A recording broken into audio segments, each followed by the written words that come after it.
Hello, this is Matt on the Moon Lambo channel, and I have a couple stories for you in this very latest Moon Lambo Hot Jam, including our first ever indications. This is a big deal. First ever indication that a government is going to utilize XRP within Ripple's on-demand liquidity platform. That's a big deal. I'm unaware of any other government stating that they're going to do this. And so this is a big deal. Here's the headline from you today. Ripple On-Demand Liquidity, ODL for short, registered in UAE to provide payments and other electronic financial services details. I've also got this story, brand new story from the Daily Hodl titled, FLR unveils plan to send 100 billion Spark tokens to XRP holders in massive airdrop. So plenty to talk about here, as is pretty much always the case. I'll tell you what, running this YouTube channel, seriously, it is almost always difficult to choose what to put in the content that I put out because there's so much going on. But before I go any further, I do want to be clear. I don't have a financial background of any kind. I am not offering financial advice, and you should not buy or sell anything because of anything I say or write. I'm just an enthusiast who enjoys making YouTube videos as a fun hobby about Ripple and XRP and unicorns, mostly unicorns. But that's all that's going on here, damn it. And if you don't like it, you can get out. Shout out to BonCrypt XRP who sent this first story my way. Thank you very much, BonCrypt XRP. I really appreciate it. I'll tell you, this guy's a machine, sending information constantly. I wish I could cover all of it in all of my videos. Not enough time in a day. Like I said, there's too much going on in crypto, frankly. But here's the story. XRP community members at Ripple Panda XRP, that's the Twitter handle, and at W Kahneman have posted tweets with an announcement of Ripple's on-demand liquidity trademark now being officially registered with the UAE Ministry of Economics. And so, to be clear, the reason that this is a huge deal to me is that if you happen to be of the same mindset as me, then and you share the idea that utility matters and will win the day, then this is of the utmost importance. This type of adoption is what I believe will lead to the long-term viability of XRP. Because the trading that's happening right now, while exciting since we're in a bull market, yeah, I know what's happened over the last 6-7 weeks. I know it's major retracement, trade inside has got it. We're still in a bull market, I firmly believe anyway.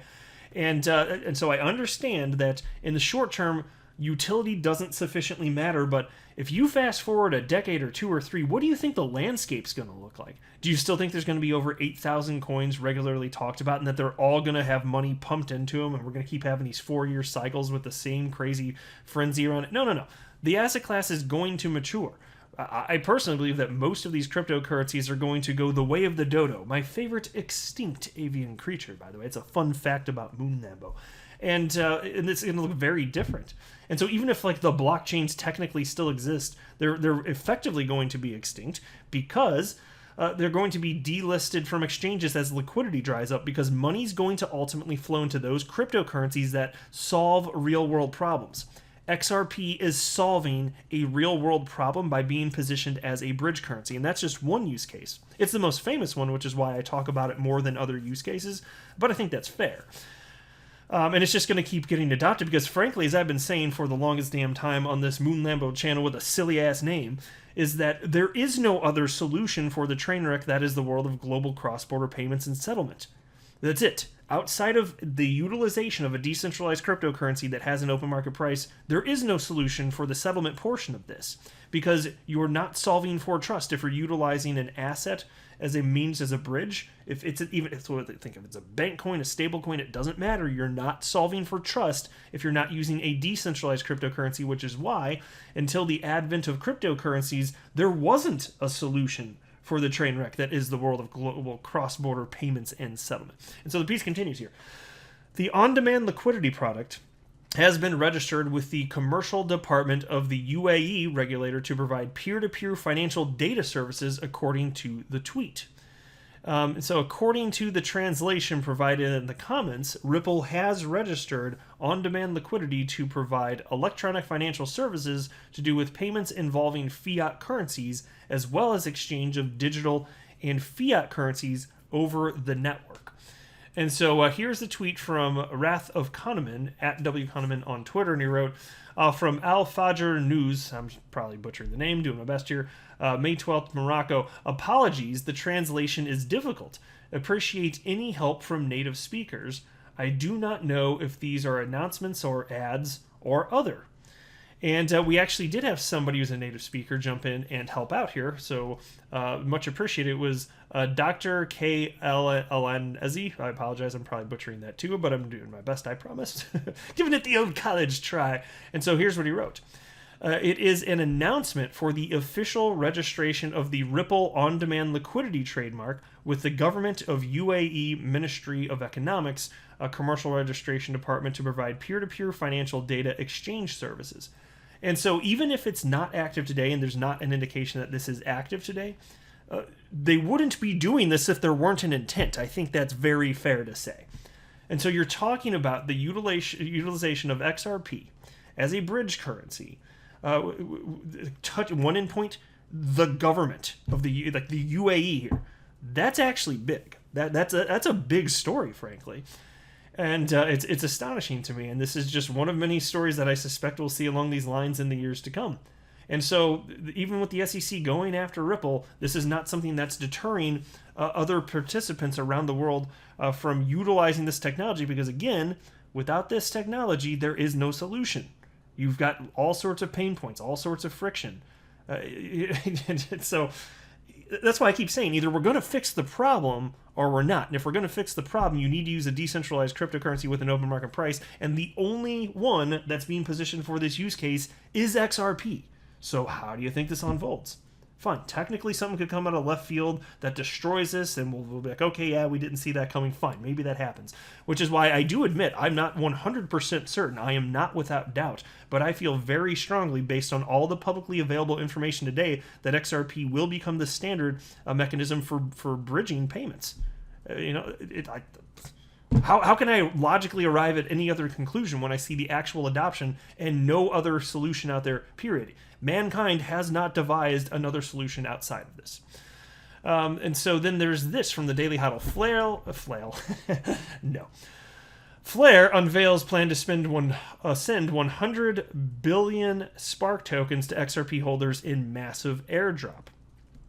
And so a bit of this we already actually knew. I've talked about this on the channel, but I want to highlight this, and then I want to share with you a comment from my fellow XRP YouTuber, Crypto Eddie. Flare Network's much-anticipated airdrop to XRP holders appears to be set in stone, with a final plan for distribution confirmed. Flare, which has been planned for months to airdrop Spark tokens to XRP holders, is for the first time outlining how the distribution will happen. Yeah, and so that this is true, but we're still waiting on the final date for the distribution. So allegedly it's going to be within the next few weeks, but who knows? Like a lot of times, development takes a lot longer than what developers think it's actually going to take. So even if they leave themselves some wiggle room, frequently that wiggle room is not enough wiggle room. They need more wiggling to occur. So once the network goes live, Flare says that each eligible holder will immediately receive 15% of their claimable Spark tokens and then claim an average of 3% per month, carrying on for a minimum of 25 months and a maximum of 34 months. And so it's all coming here. And this is a big deal. Like, I think I can't wait to see what this looks like. Like let another decade pass. It's going to be neat to go through the ride. Like, I enjoy the ride too, but I'm very curious to see how everything unfolds. Because like in terms of adoption, what is it going to be here in a decade?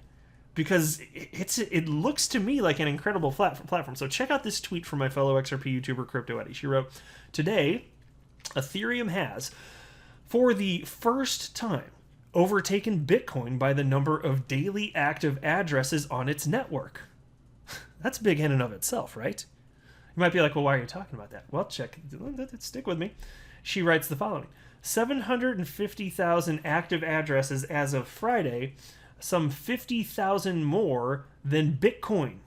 Takeaway: this points to the potential of Flare networks and the Spark token. And so you got to sit here wondering if Flare Networks actually is superior. And you can utilize all sorts of different cryptocurrencies with smart contract platforms. wouldn't that surpass Ethereum? And if Ethereum's already surpassed Bitcoin, what is this all going to look like? And if it's actually driving value, which is different than price. Value is like what problem is actually being solved. Price is just the open market price of an asset. So if this is driving value, what is that going to do in terms of price appreciation for the assets that make it possible, including the Spark token? I don't know for sure, but one would suspect that would be very positive in terms of price appreciation. So that's why I'm saying this is endlessly fascinating. There's a reason running this YouTube channel and tracking all this stuff. It's my most favoriteest hobby that I've ever had. We're living history like in real time. This is incredible. Because nothing like this has ever happened before in the history of our species, and it's never going to happen again. Not this. There's never been so much opportunity. The opportunity in crypto, in terms of opportunity for asymmetrical gains relative to any other asset or asset class, it's not even close. And there's never been a period of time like this, and we're so fortunate to be living through it. It's incredible. So I can't wait to see how this all ultimately turns out if you could fast forward another decade or two.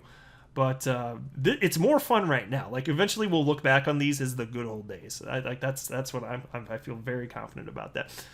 But you guys let me know what you think below. I'll go ahead and wrap up the video here. But I am not a financial advisor. You should not buy or sell anything because of anything that I say or write. That would be a very, very, very bad idea. Until next time, to the moon, Lambo.